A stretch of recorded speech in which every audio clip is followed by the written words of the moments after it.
అల్లూరి సీతారామరాజు అంతర్జాతీయ విమానాశ్రయం ప్రారంభం అనంతరం ప్రధాని నరేంద్ర మోదీ గారు సభా వేదికపై నుంచే 17,912 కోట్ల రూపాయల విలువైన వివిధ అభివృద్ధి కార్యక్రమాలకు ప్రారంభోత్సవాలు, శంకుస్థాపనలు చేశారు.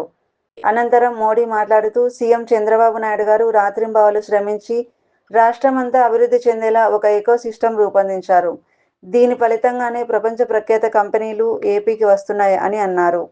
విశాఖపట్నం తుర్లవాడలో ASIP technologies semiconductor packaging testing యూనిట్కి, Kurnool 4 renewable energy zone transmission project, Penchalakona Errapadu మధ్యనున్న బ్రిడ్జి నిర్మాణాలకు శంకుస్థాపన చేశారు. అలాగే కర్నూలులోని wind, solar energy zone transmission వ్యవస్థ, అనంతపురంలో 2,500 మెగావాట్లు, కర్నూలులో 1000 మెగావాట్లు సోలార్ ఎనర్జీ జోన్ ట్రాన్స్మిషన్ పథకాలను ప్రారంభించారు. ఖమ్మం దేవరపల్లి గ్రీన్ఫీల్డ్ 4 లేన్ల ఎక్స్ప్రెస్వే, ఖమ్మం దేవరపల్లి ప్యాకేజీ, తాడిపత్రి 4 లేన్ల బైపాస్ రహదారులను కూడా ప్రారంభించారు.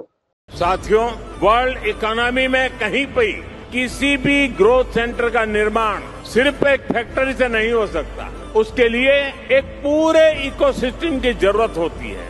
आज आंध्र प्रदेश में हम ग्रोथ का वही इकोसिस्टम तैयार कर रहे हैं. चंद्रबाबू नायडू जी व्यक्तिगत स्तर पर दिन रात मेहनत करते हैं. इसी का परिणाम है आज दुनिया की कई बड़ी बड़ी कंपनियां यहां निवेश करने के लिए आना चाहती हैं. మిత్రులారా, ప్రపంచ ఆర్థిక వ్యవస్థలో ఏ గ్రోత్ సెంటర్ అయినా ఒక్క ఫ్యాక్టరీతో నిర్మించబడదు. దానికోసం ఒక పూర్తి ఈకో సిస్టమ్ ని మనం ఏర్పాటు చేయాలి. ఈ రోజు ఆంధ్రప్రదేశ్ లో మనం అలాంటి గ్రోత్ ఈకో సిస్టమ్ ని నిర్మించబోతున్నాం. మన ముఖ్యమంత్రి చంద్రబాబు నాయుడు గారు వ్యక్తిగతంగా రాత్రి పగలు రాష్ట్రం కోసం కష్టపడుతున్నారు. దాని ఫలితంగానే ఈ రోజు ప్రపంచంలో ఉన్నటువంటి ప్రముఖ కంపెనీలు ఇక్కడ పెట్టుబడులు పెట్టడానికి ఎంతో ఆసక్తి చూపిస్తున్నాయి.